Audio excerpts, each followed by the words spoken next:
That'd be a win. Oh, now it's his life. Now we are. Yeah. Now we're live. Okay. Hold on. I'm just trying to get us on Instagram. Yeah. So what do? You put your phone and your laptop next to each other when you're live on both? No. I'm on. I just opened a different window. Yeah, like so you can look at. Yeah. It's okay, friend. We old. It's okay. I just don't do lives. I don't know. For me, I don't normally either. I literally just figured it out while we were sitting here. I just was following the instructions. But okay, let's do it. All righty. So first and foremost, I want to welcome everybody to this space, to this live. For those of you all who are familiar with the live video that was already done with some of these folks here, that happened with one of our community members, Kevin. Okay. I just want to let y'all know that this live is not intended to bash or belittle Kevin in any way, shape, or form. Honestly, we are here in an attempt to, one, hold accountability towards people who are not of trans experience, but also a part of this community. And two, give everybody else sort of like space to kind of sort of learn from this experience. A lot of folks oftentimes will ask trans people, whether they be trans men, women, or non-binary folk, to come and be a part of their platforms because they understand the leverage that they get from having conversations about trans people without actually taking the care and the nurturing that happens oftentimes after we leave some of these spaces. So today, I just wanted to help my people, my siblings, my brothers, get their thoughts and their bearings together, because a lot of you all refused to watch the video after a clip was released on Kevin's page. And unfortunately, even though Kevin said that he would kind of sort of go back and it went out today. It went out today. Okay. But it still took too long. So even though, Kevin went ahead and did an edit of that video, I think that in contingency with a lot of the folks that were a part of that, it took a little bit too long. The damage has already been done, and now we're in a space where we have to come together as community members to sort of undo that and add some educational pieces. So again, the purpose of this is not to bash Kevin, and we still want y'all to go back and watch the original video. But today, our goal is to, one, make sure that everybody understands and knows what happens when we do not truly stand together in solidarity with one another as community members, whether you're a part of the TGNC community or the broader LGBTQIA+ community. So without further ado, I want to talk about like what it means to be seen, but I want you all to introduce yourselves. Caden, this is your platform, so I'm pretty sure that folks know who you are. But for the folks that don't know who Devin Norell and EC are, I would love for y'all to introduce yourselves. I don't want to assume that people know me, and so I'll go afterwards, and then we'll hop into the first set of questions. So I will open it up with Caden because this is your place. These people know you, and then we'll jump into it. Hey y'all, so I'm Caden Coleman. Pronouns are he, him.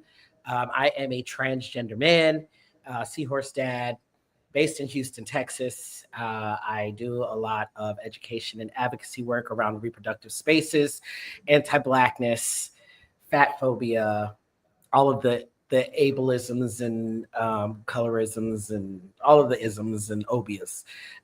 And y'all probably already know that. And I am legendary for talking my shit and calling a bitch out. So that's me.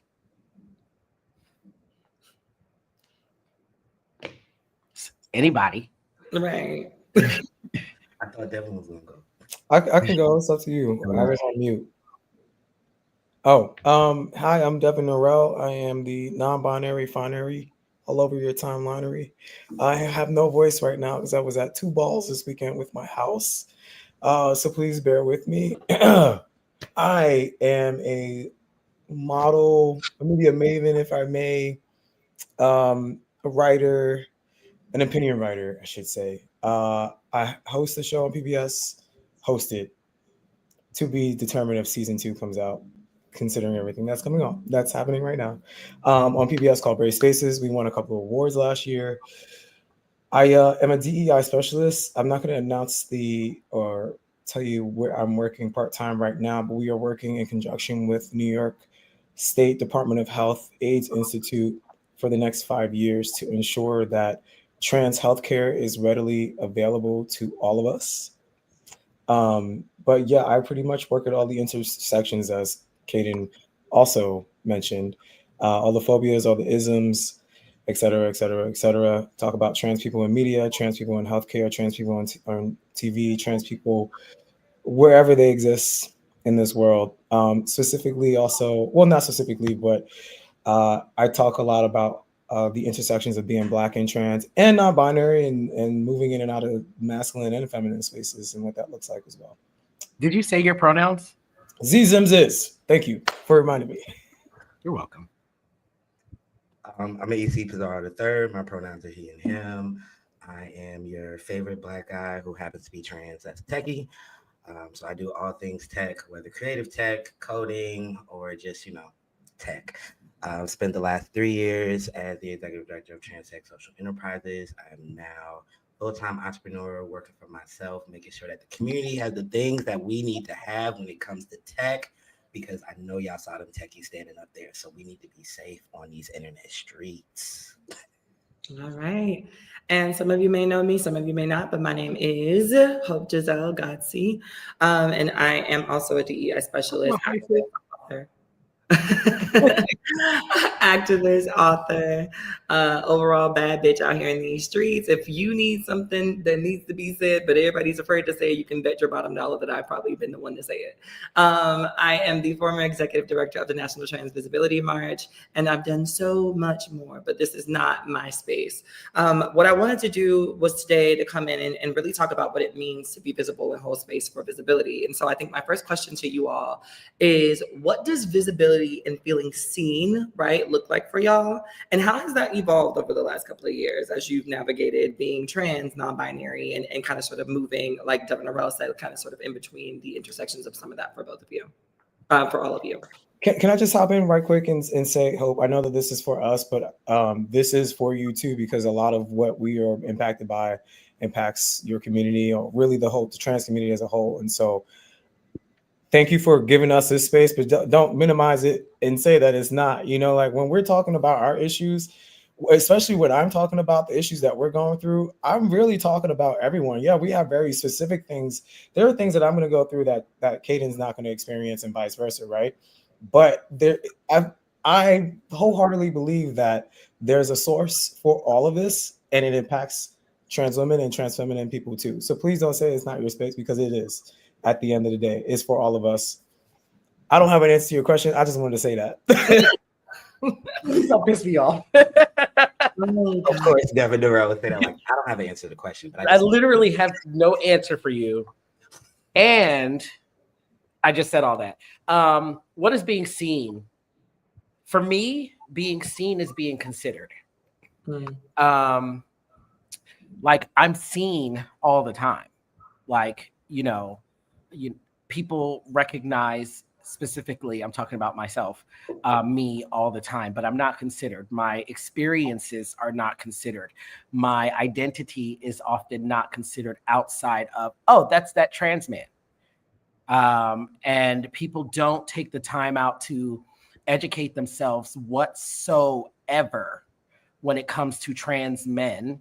And they're, even when we speak about trans people, most people are always thinking about trans women, whether it's negative or positive. Now, I'm not saying like, oh my God, please bring us negative energy. What I'm saying is it's like a double-edged sword to be invisible, because while we don't get as much outward hate and violence towards us, we do experience harm, because like in healthcare spaces, we're not considered.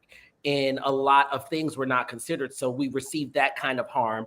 But then when we go to talk about it, everybody's like, what are you doing? What are we talking about? There's always that minimizing of our experiences and how we're not allowed to speak, and we're often talked over because we're not really considered. I don't know how that's evolved over time because I feel like it's just always been the same. I'm 17 years in the game, and it's never been.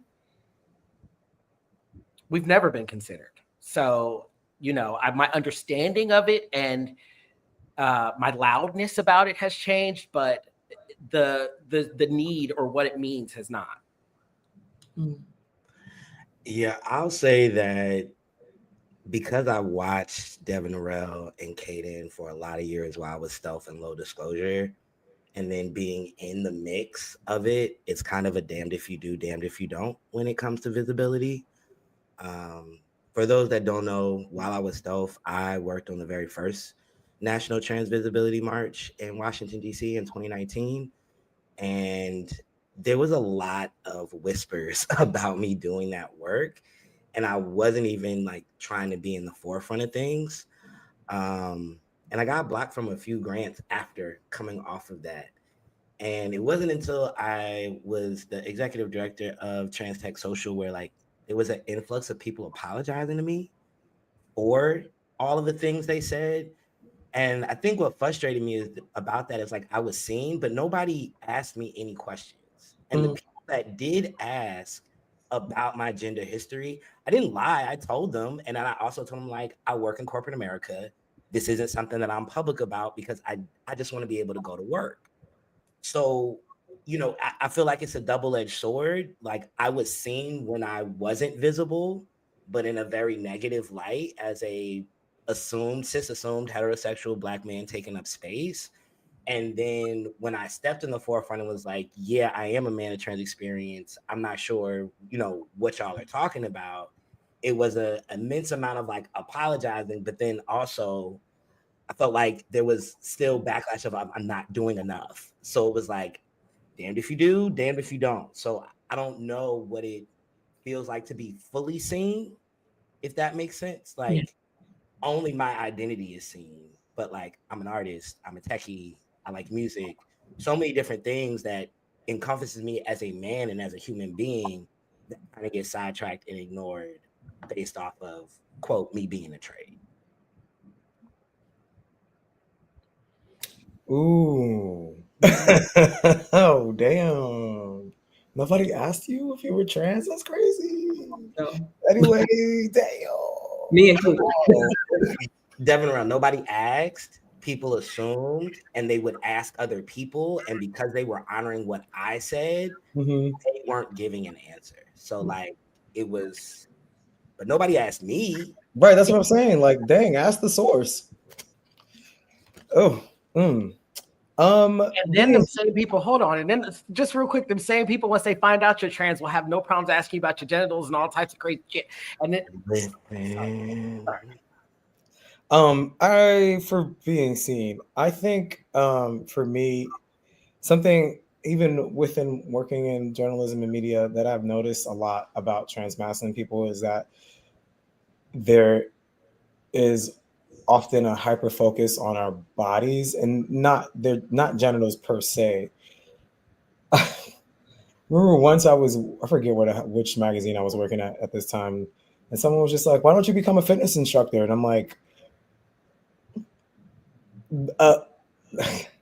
does every trans mass person become a fitness instructor? Do we not do anything else?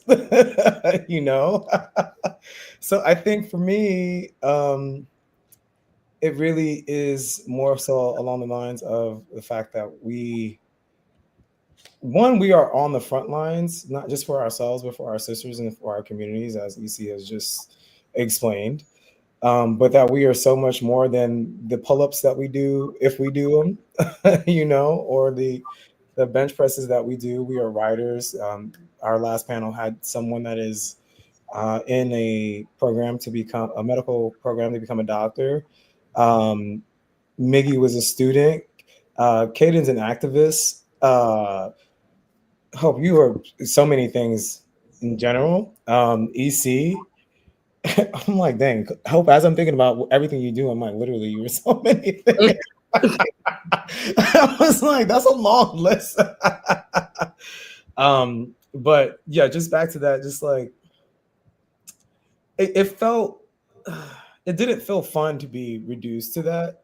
And I just kind of like, yes, I love to work out personally, but I'm so much more than that. Literally sitting across from you at this meeting that we're having, brainstorming for our next magazine. And how is that the first thing you think about? And I also recall, and I feel bad in a way for how I brought it up, but there was an article one time that was written for a particular issue where they covered feminine trans people, not trans feminine people, but feminine trans people. And I said, hey, why aren't there any trans mass people in it? And they kind of looked at me like I was crazy.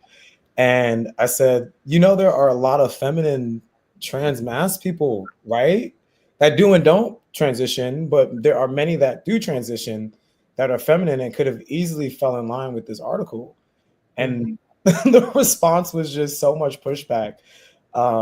So I think just being seen is, even in that moment, having been heard, but also like thinking about trans masculine people beyond their bodies, and understanding that our contributions extend further than just we are advocating for us, because honestly a lot of us advocate and go really hard for the entire community. I see it so often. And one of the saddest things that I saw in response even to our last panel was on Facebook. I think this was in response to our panel. Let me rephrase that. Someone said, what really upsets me about Sam passing away is I've had some of my own sisters tell me that they would not go in and advocate for us when we pass away because we don't do it for them. And we all know that that's not true. And I think because some of us move in silence because we want to amplify trans feminine voices, especially since trans feminine people are targeted so often, that doesn't mean that we're not doing the damn thing. So being seen is also, oh dang, I saw you there. Whether it's organizing the Trans Visibility March, organizing a panel with other trans feminine people, or to bring awareness to the fact that so many trans people are dying left and right because of all the bullshit that is happening now, and even before now. That's being seen. It's acknowledging it. We're not doing it for acknowledgement, but we also aren't doing it for you to shit in our faces and say, well, you're not there, so I'm not going to be there. Like, damn, I'm right there next to you. Okay, that's it for me.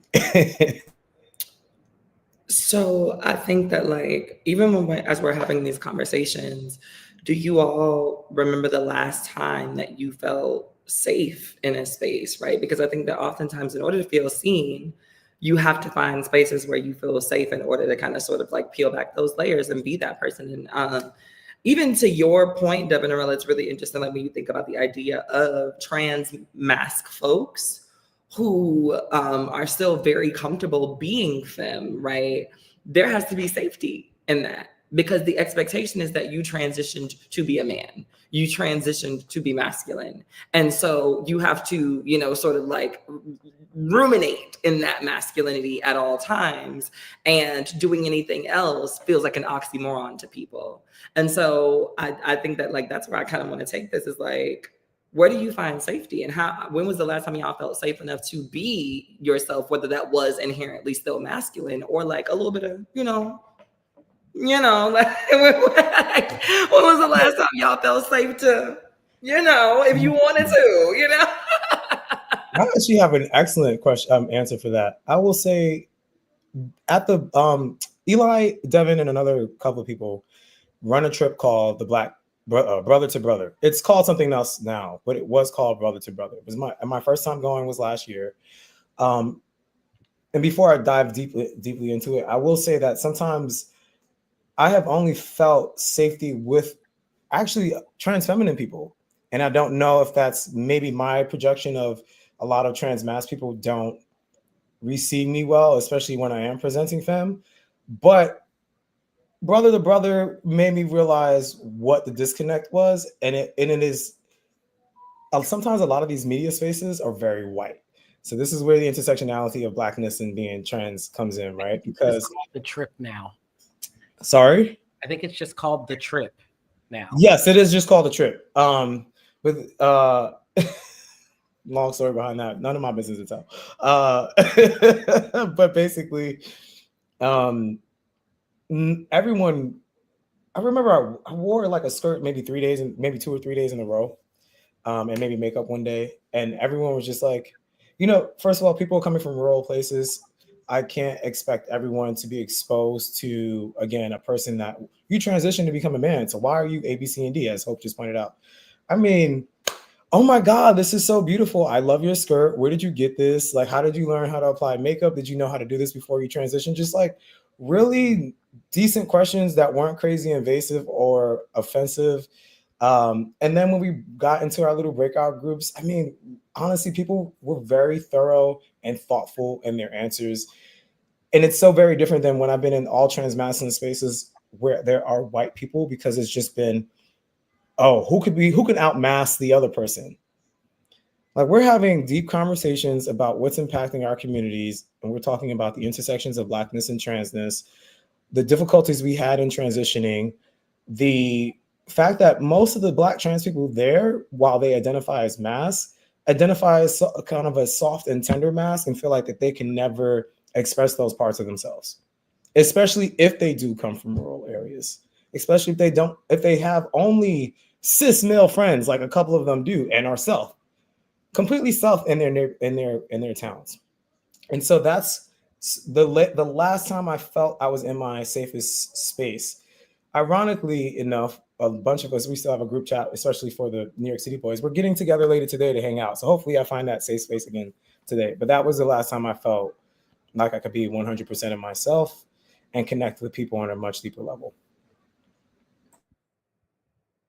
I just want to note that in a couple of the chats that so if y'all see me, because I don't want the comments to be like, that bitch wasn't even paying attention, right? I'm just reading chats and I'm like bouncing back and forth between here. And what I'm seeing is that there's a consistent consensus amongst at least the men that are saying something, right? So if this ain't what your reality is, then say something so that we can have a difference. But the people that are saying something are in complete agreement. They're saying things like, I've only truly felt comfortable with trans women or trans femmes. I love my brother, but it doesn't always feel comfortable. Like people are kind of sort of in this space of agreement with Devin Norell around that.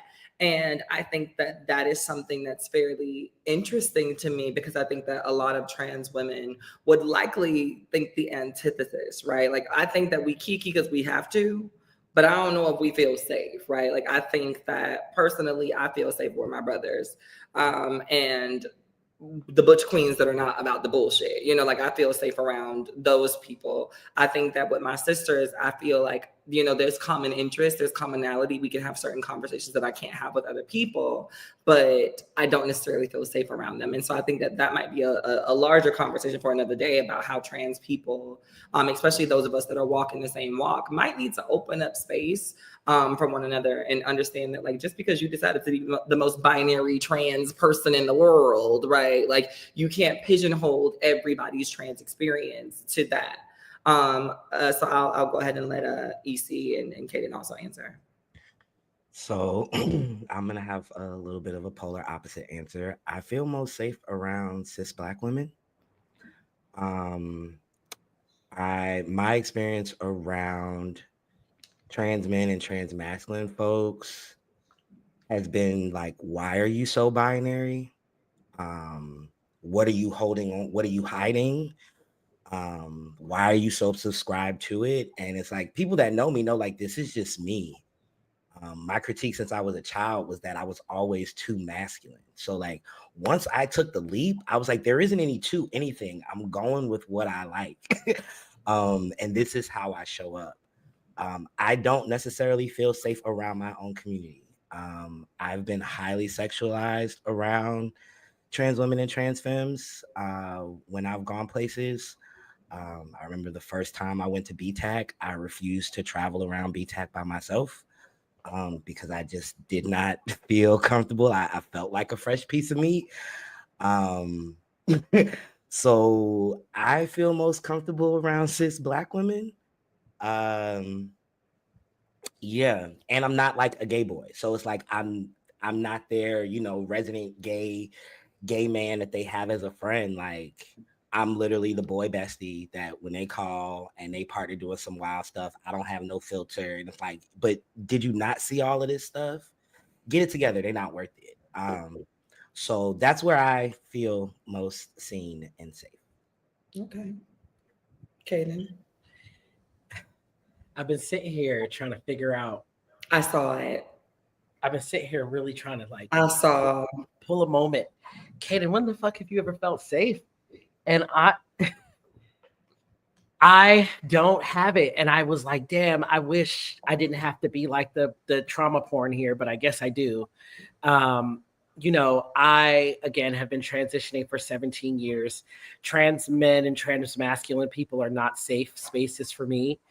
As I've navigated myself and my identity from coming out as gay to having my kids to navigating my platform and all of those things.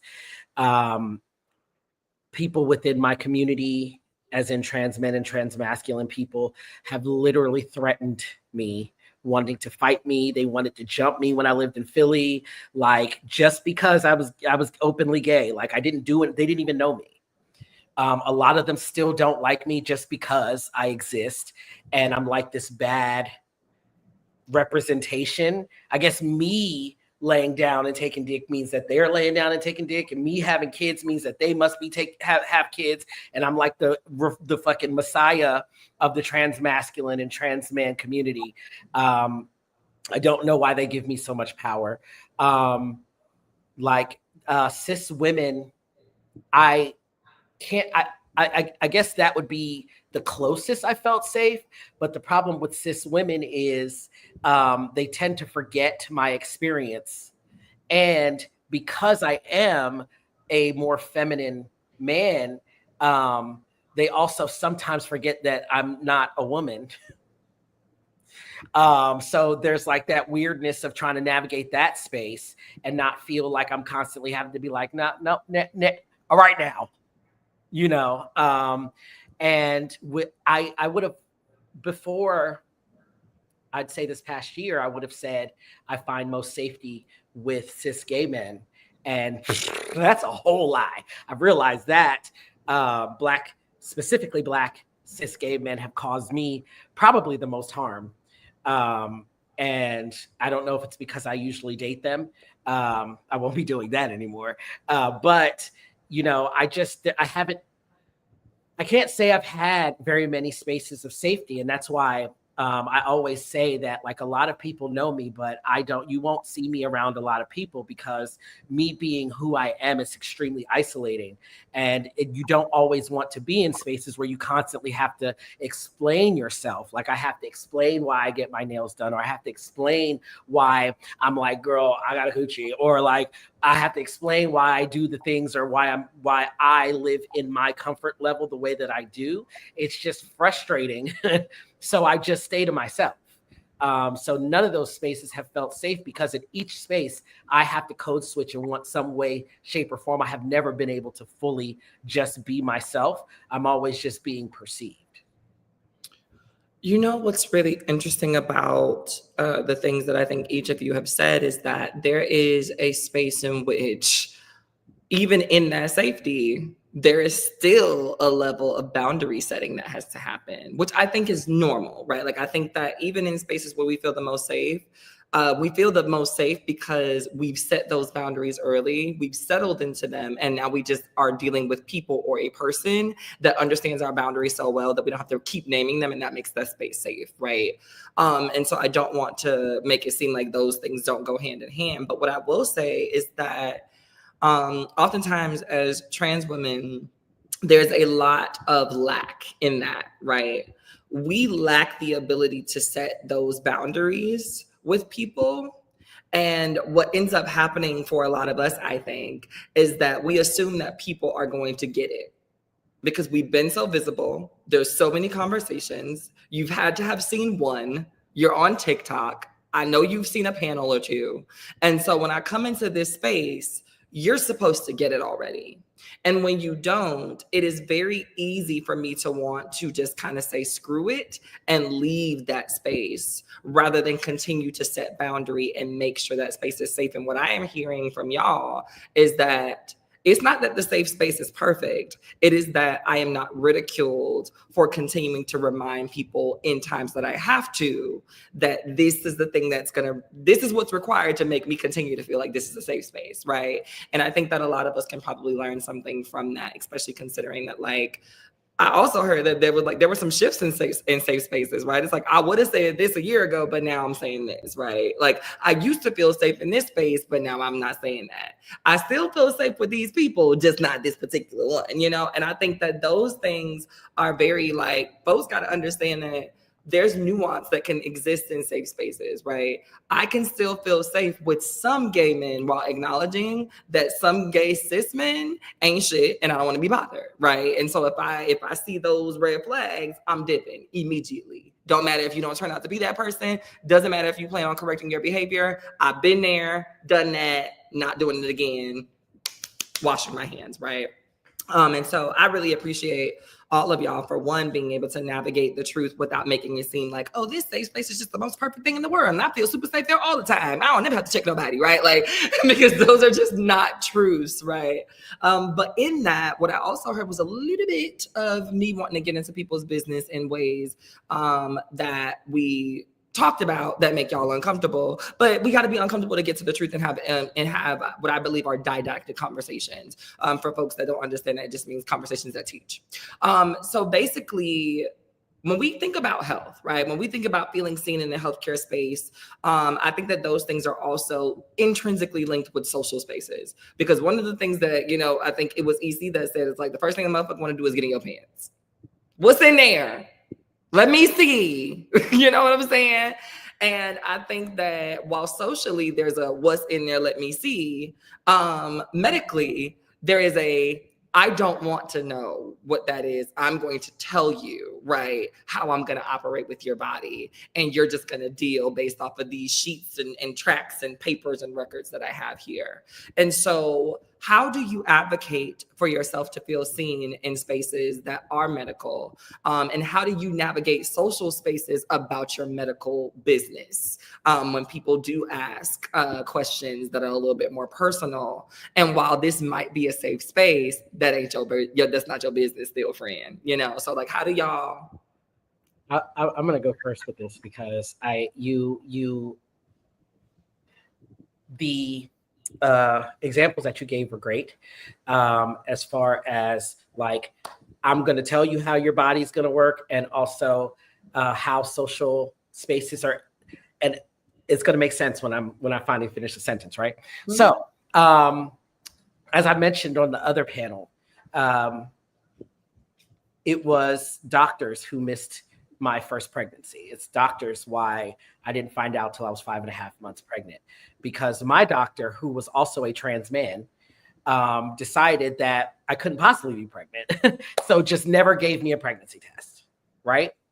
On the flip side, I mentioned a few years ago, and I just kind of stopped mentioning it because I got tired of people asking me about it. I have renal cell carcinoma, which is cancer in my kidney.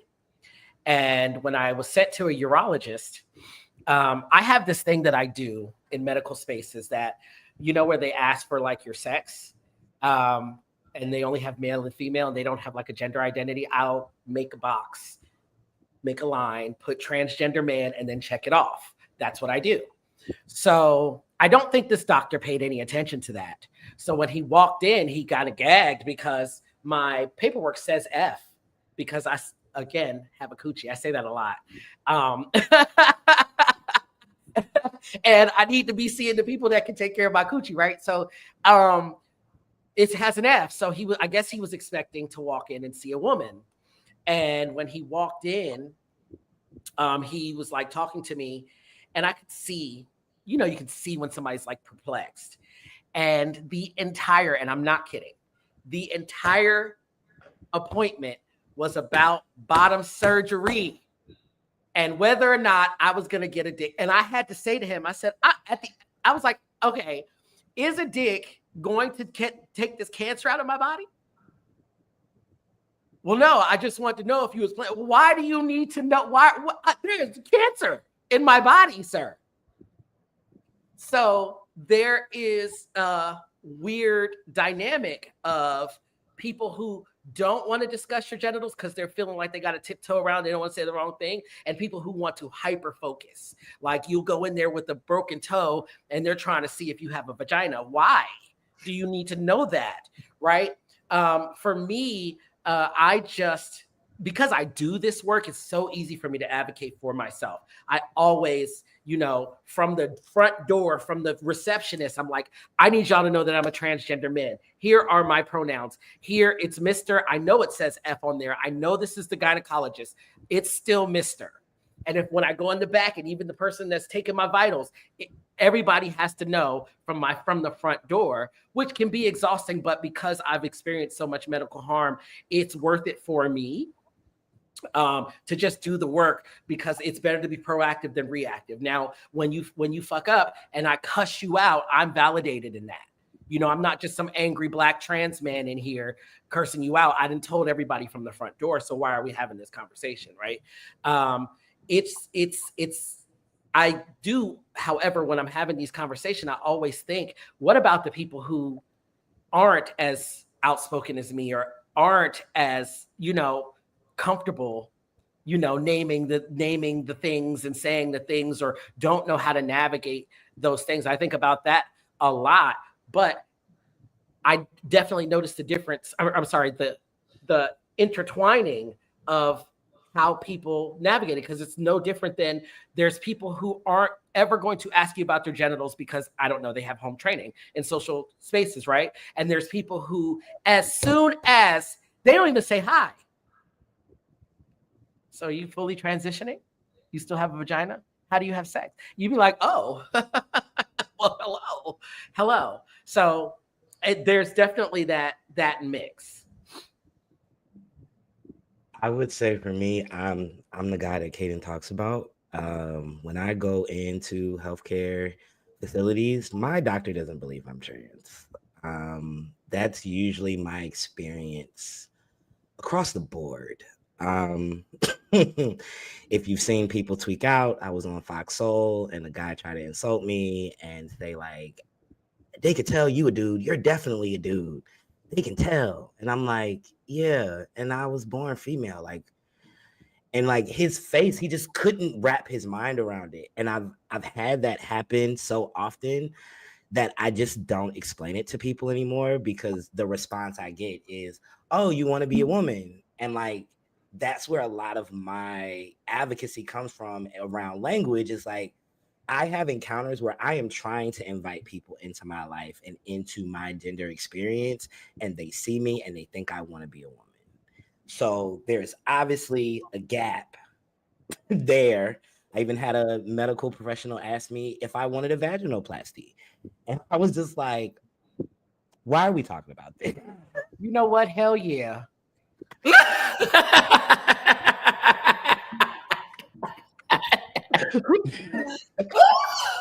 You want to know the funniest story? At one of my corporate jobs, there was an older man there, and we were working on a project.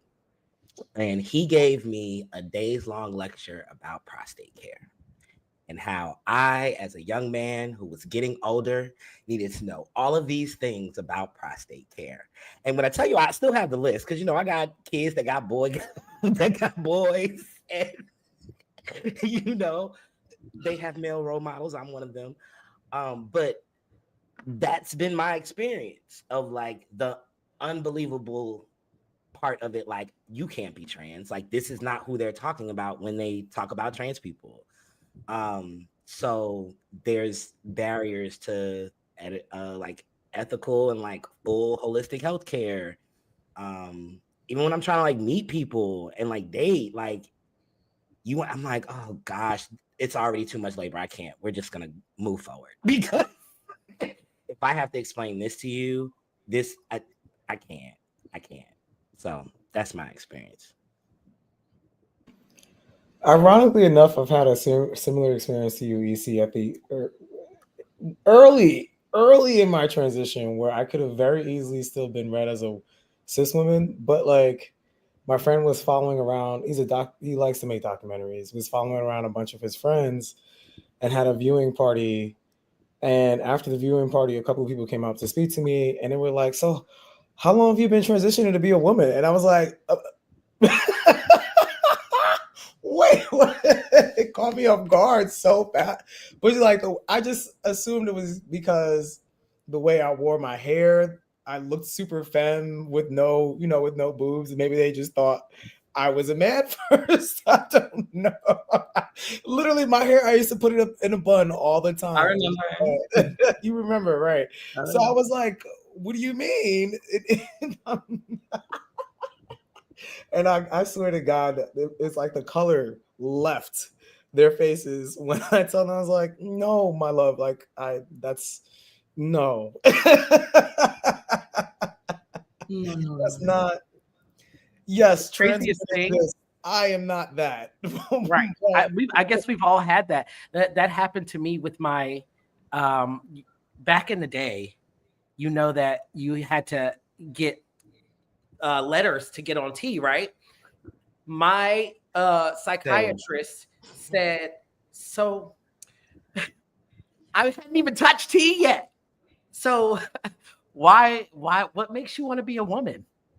You got that question too, Kaden? Yes. I got it too in Virginia. And when I said no, I'm the other way, he was like, well, I don't think there's much else we need to talk about here. When I tell you my sessions were cut so short, like a man. That was exactly how my thing went as well. I was in there for 5 minutes. Yeah. I was in there for 5 minutes. Literally. That was exactly how my appointment for my crazy. I will say though, from a medical perspective, I've had so many different experiences. But I think, one, I'm lucky. I live in New York City. We have a lot of clinics that are specifically dedicated to queer people, and even more so are not taking any new patients unless they're trans. I go to one of those clinics. I love my doctor, even though I wouldn't say they're as good as my first doctor, who is a non-binary person as well. My doctor's is a cis woman. I'm switching over to a cis man now because she's leaving. I'm very sad. But I've already talked to him and had many conversations. He's great. However, when I've had to go to specialists, it's another story. I've had to go to a foot specialist, and it's, what documentation do I fill out here? Do I put F or do I put M, so I don't have to have that conversation today? I've had to go in for a colonoscopy because I was having, excuse me, y'all, I'm sorry. I was having like farts that smelled like the end of the earth. Okay. So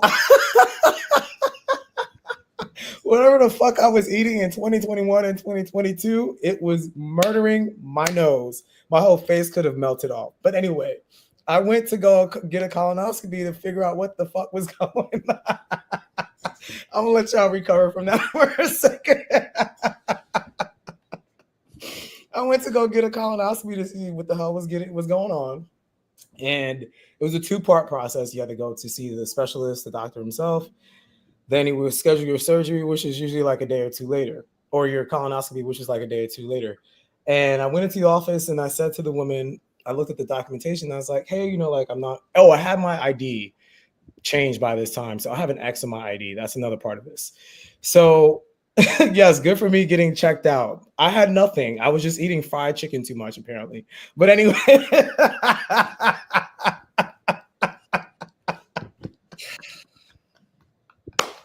Anyway.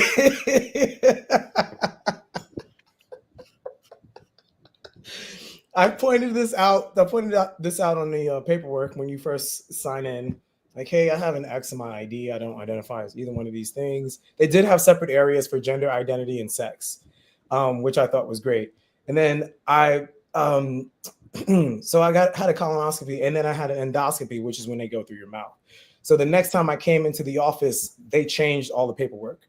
Now, when I went to get the colonoscopy, the lady actually did check the paperwork and said, oh, okay, we need to get your urine. You need to get a pregnancy test or some blood work or something. And I was like, I do. I don't plan on getting pregnant. And she was like, but she had looked at the paperwork. So I thought that was great. However, the next time I went for the endoscopy, I had a different nurse, and he's like, all right, let's get you right on in here. And I didn't know that you're supposed to get checked to see if to see if you're pregnant. I didn't know that that was a thing. I've never been in for major surgery outside of top surgery. So I was like, wait, I think I need to go get tested for a pregnancy. He looked at me like I was fucking insane. And I was like, he's like, no, you're fine. And I just kept being adamant about it. And thank God. And you know what? I love allies for these reasons. Thank God that other nurse, the first nurse, was there and was like, actually, this person really does need to get checked. I'll do it. Pulls me aside. Takes my urine or blood. I forget what it was. I go in. I notice that she takes him to the side. Once I finally wake up from whatever dreams that I had under anesthesia, the guy comes to me. He's like, I know you're really drowsy. I just want to apologize for assuming things. So I've had plenty of great experiences, and I've had some wacky ones. Again, I am thankful that I'm living in New York City. I went to Syracuse on Tuesday to talk to the clinics in that area, and some of these people can't even get access to hormones, have been rejected, even though it's illegal to do that in New York State, and have had a psychologist. I think there's a psychologist for like 3 clinics in that area or that whole northern New York area that doesn't even believe trans people exist. So that's what I'm saying. Like, I am very lucky to live in New York City and have access to the things that I have access to. Don't consistently eat fried chicken anymore either.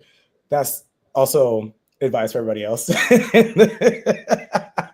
I'm done. As a pescatarian, I do not have that problem. But I need to stay away from that catfish too, though. But I love that this is a really good segue into my next question, because it begs the question about allyship and accomplishment. Now, let me be very clear. If you go on my platform, you ever heard me speak, I don't do allies. You got to be an accomplice at this point. We don't fuck that allyship shit, you know. But when we think about the idea of allies and accomplices and people, you know, of that nature, like how important, we know how important they are, you know, for trans femme folks. And that's whether you are, you know, a non-binary femme, a full out trans woman, or just a super effeminate gay man, right? Like, but when you are a trans Masc person, and, you know, like even Caden, who does lean into his, you know, his femme, you know, from time to time, if Caden doesn't necessarily open his mouth, or if Caden isn't feeling good that day and they just kind of like, he just showing up just to show up, the expectation is that this is a man, right? And the expectation of men is that you're going to perform and be, everything is okay. And so when we think about allyship of men in general, oftentimes y'all are left to your own devices. And I think that sometimes, especially and explicitly for trans men, that can be hella dangerous. And so what does it look like for you all, and how do you all navigate allyship?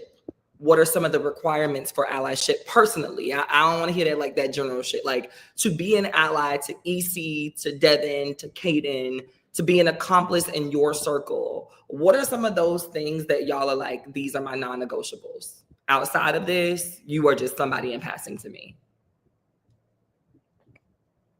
For me, I'll go first. I have a lot of non-negotiables because I know that I am a easily digestible man of trans experience. I know that there are people that are comfortable with me, but maybe not comfortable with Devin Norell saying my pronouns are Z, them, Z.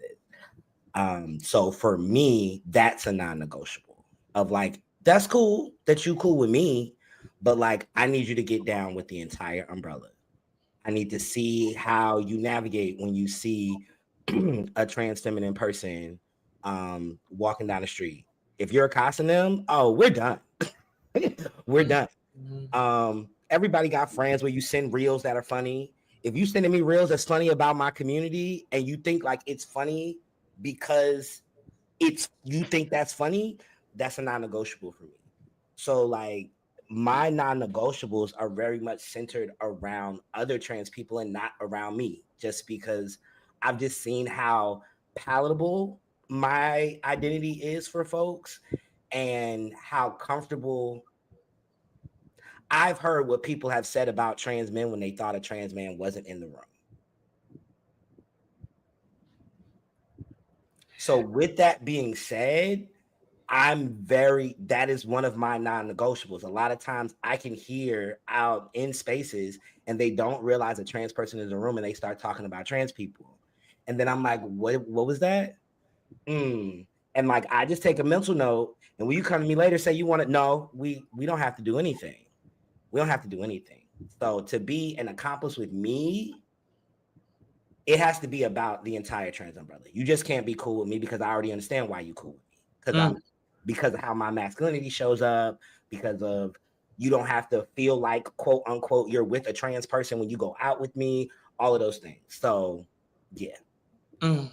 I love that. And I just have to say that I love that because we always talk about privilege when we start talking about like trans masculine people. And a lot of trans men, binary trans men specifically, do not recognize the layers that come with privilege, right? So, EC is going to get more privilege outside than me because EC, I always make fun of EC because EC is a nigga. EC always been a nigga since that motherfucker. I was just waiting for EC to transition because what are we doing? And I've never been that. I've always been that, right? And so it's, there's differences in the way people will interact with us and respect us. So I think that's super important to acknowledge and make sure. A lot of trans men just sit in that and think that makes them closer to cisness. So they just sit back and be the man, right? Rather than using that privilege that they own and have to uplift the rest of the community. For me, my non-negotiables, everything that EC said, because regardless of me being a little femme, no matter how feminine I try to be, everybody, I think it's because I speak the way I speak. Everybody always thinks that I'm just like a wannabe white boy who has a wife at home. I be trying. The last thing I want to be seen as is heterosexual, but nothing I do makes people see me as heterosexual unless they know me from the internet.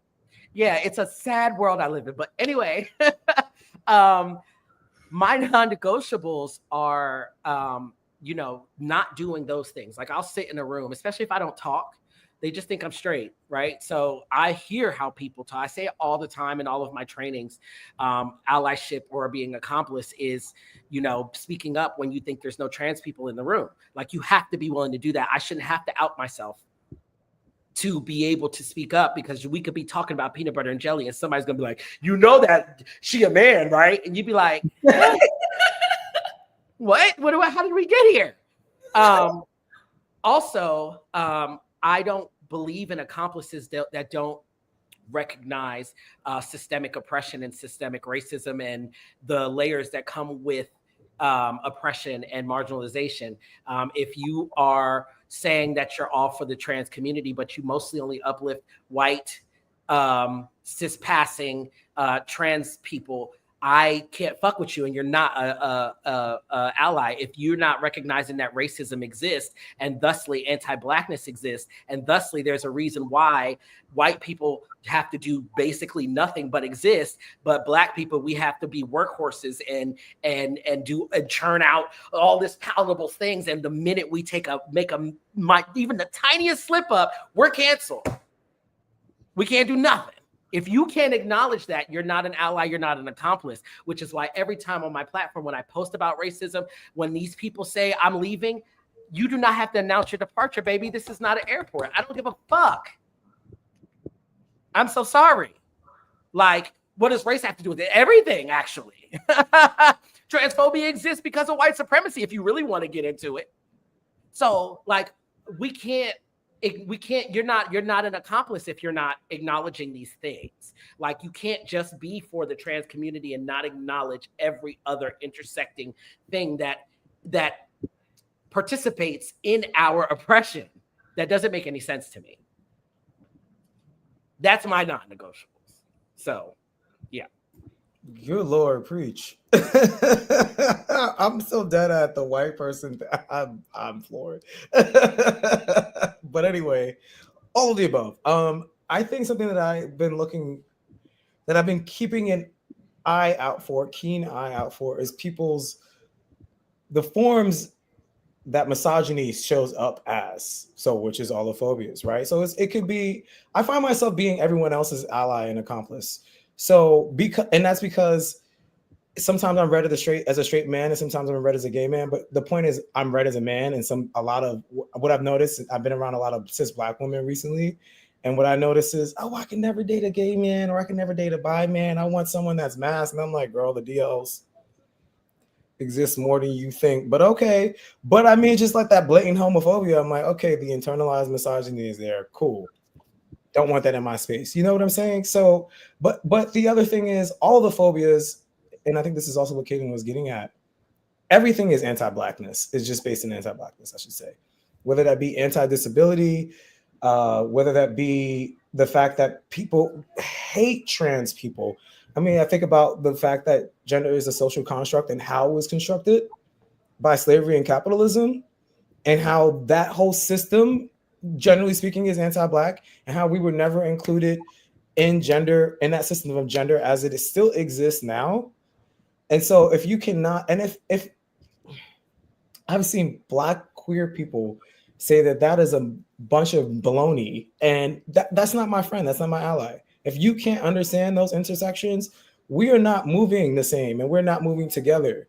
But for me, yeah, I've just been keeping a keen eye out for how misogyny shows up in people's actions or words, because I keep seeing so much of it as of recently.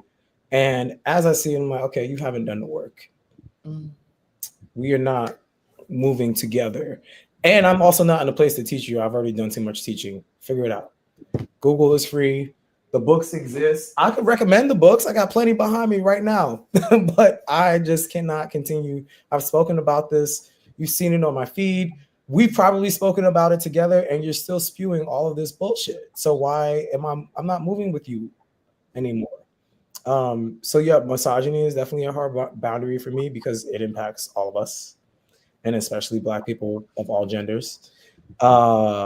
And let me see, just blatant transphobia, and I hate to say this, I've seen a lot of weird transphobia from trans women towards other trans femmes, and to trans masc people too. But like the shit that I see towards trans femmes of invalidating their gender if they can't, or if they're not perceived as women yet. I was gonna say past, I hate that word, but it's so mind-boggling to me too, because it's just like, well, we all started from somewhere, and we all looked a certain way before we got to where we are now. So how can you treat this person differently because they don't exist or look like the idea of what a woman looks like to you?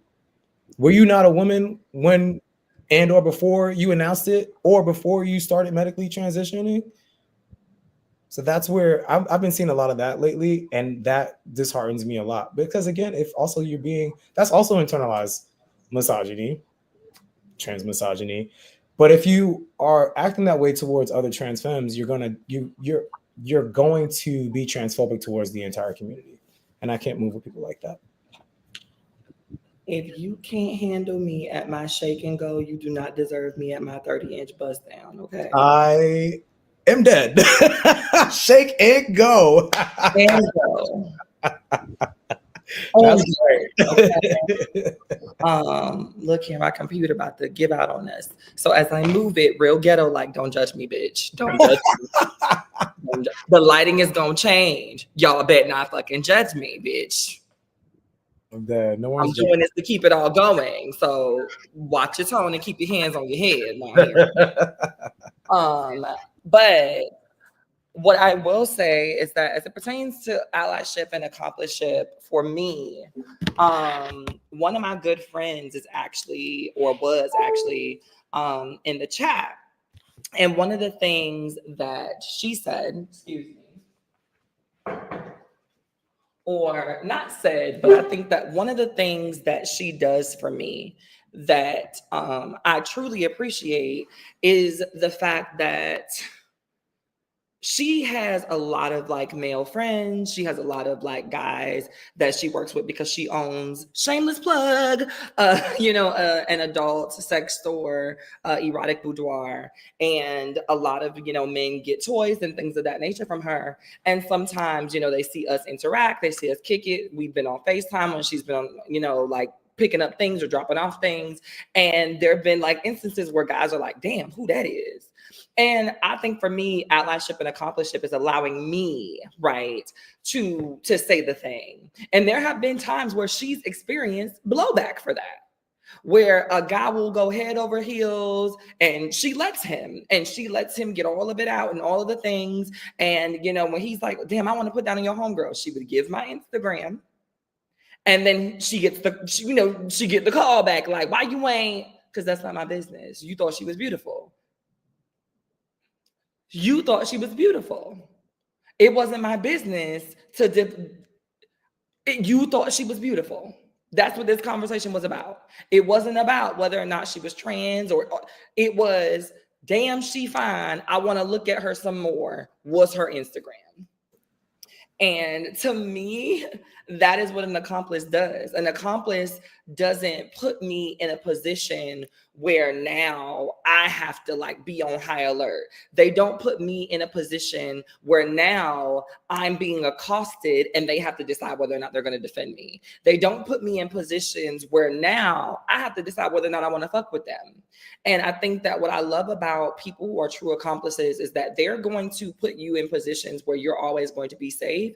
And whether you know it or not, when they show up for you, it's going to get back to you, whether they say it to you or not. I had a person when the entire thing happened with the Dr. Umar foolishness and people were sending things around and somebody said that they got a message, that said, oh, your homeboy, tried Dr. Umar, X, Y, and Z. And that person said, that's not my homeboy, don't fucking play with me. And I don't know why you think it's safe. Knowing that this person is my friend, you knew enough to know that this person is my friend to send this to me, but you didn't think, you thought I was gonna kiki with you? That's not, and sometimes people do. And sometimes people will. But in this case, my non-negotiable is that if you my friend, if we sisters, if you're my brother, if I'm your sister when I'm around, when I'm not around, when the press is good, when the press is bad. That doesn't mean because the press is bad that you allow somebody to call me a nigga. No, she's a bitch. She a bitch. She did some fucked up shit, but she's a bitch. She's not a nigger. She's not a bro. We not gonna do that. You can disrespect because I'm mad at her ass too, but it's still her. It's still she. It's still bitch. It's still whatever the fuck you want to use. They better align with who the fuck she identifies as. And I think that to me, accomplishment is even when there's a disrespect that is taking place, I'm not going to treat you any differently than I would treat somebody else who was born that way. Who doesn't just identify and who did not come into their being because they took the step to say, you know what, I'm going to accept who I am regardless of how the world is going to treat me. If you can't navigate like that when I'm not around, then we can't be cool. We cannot be cool. And it has to stand the test of time. So for my last question, because bitch, I got shit to do. well, actually, I think we all have to go. I know Kaden just everybody gotta go. Everybody gotta go. I also have to go. Yeah. So for my last question or whatever, what do y'all want to leave as a legacy comment to the young Masc folks and trans men in the comments? How do y'all want to inspire them? How do y'all want them to move? And also tell the people where to find you, because there are people that have been asking, how do I follow and who are these people? So tell the folks where to find you and then give them something to go on for this evening. I'll go. I'm on EC the Third with periods in between on Instagram, TikTok, Facebook. What I want to leave folks with is do your thing, whether it's advocacy, whether it's art, whether it's writing, whether it's photography. Like, it doesn't have to be wrapped up in your transition. It does not have to be wrapped up in your identity. Find the things that you like. Because when you get to a place that you're comfortable with what you see in the mirror, you're going to realize that you spent a lot of time trying to get comfortable, and now you don't even know how to have fun.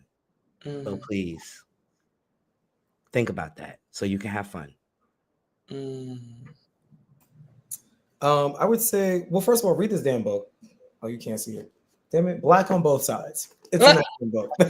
A racial history of trans identity. And I would say, more so to the baby trans Masc people, take some time to investigate your internalized transphobia, your internalized toxic masculinity, your internalized misogyny.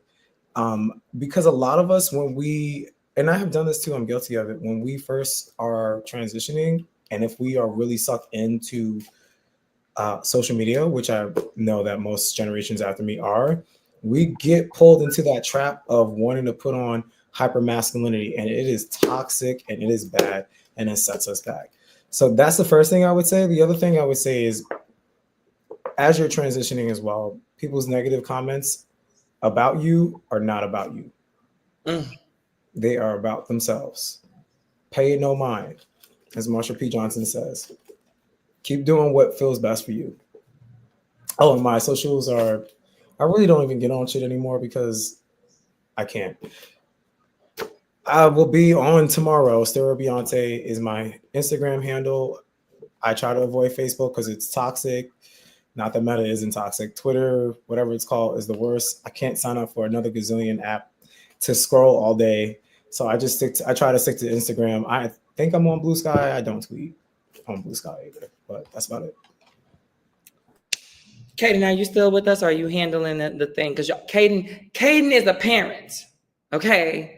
I wanted to say the Keke Palmer. I wanted to be like, Kaden is a mother, but I can't say that. I saw Keke Palmer getting things wrong in front of the wrong people. Like, she was doing an interview with Usher and she sang a Ray J song, and then Keke Palmer is hilarious. That's not what I want to leave y'all with. But anyway, Kaden is a father, and so it's very likely that one of the kids done broke something, fell somewhere, done something, through something, all of the things. And so Kaden is probably handling one of those things. I will say that my name, again, is Hope Giselle. My Instagram handles are Hope Giselle pretty much everywhere. It's spelled the same way that you see down at the bottom. And also, all of these people are Googleable. So if you do not remember our Instagram handles, just remember the name, Google everybody. You can find all of their socials that way. And what I want to leave y'all with is the fact that there's no right or wrong way to do this thing. Ride the lane that makes you feel the most comfortable, because whether you're riding the lane that you are comfortable in or riding the lane that they are comfortable in, somebody gonna have something to say anyway, right? And so if people are gonna say something about the way that you're riding it, at least be riding it and enjoying it, because there are so many of us that are riding this lane and taking these hits and taking these blows for a life that is not even congruent with the people that we are inside, even after transition. So please do the thing that feels good for you and to you, because you only get to do this once. And looking back in 45 years and trying to relive 20 over again is the reason why a lot of y'all be single and don't realize it. Do it right the first time so you don't have to look back and try to do it again. Because trying to act 20 at 52 is not the move. All right? All right. That's the truth. Also, we live on a damn rock. A rotating one. A rotating one. That is on fire. Quite literally. Right. The ozone is gone, bitch. The ozone is gone. Disappeared. Dip. We slid the pennies to the side on that one a long time ago. Like, it is. Oh my God. It was good to see y'all. It was good. Alrighty. So just so I'm y'all not sure who's able to end it.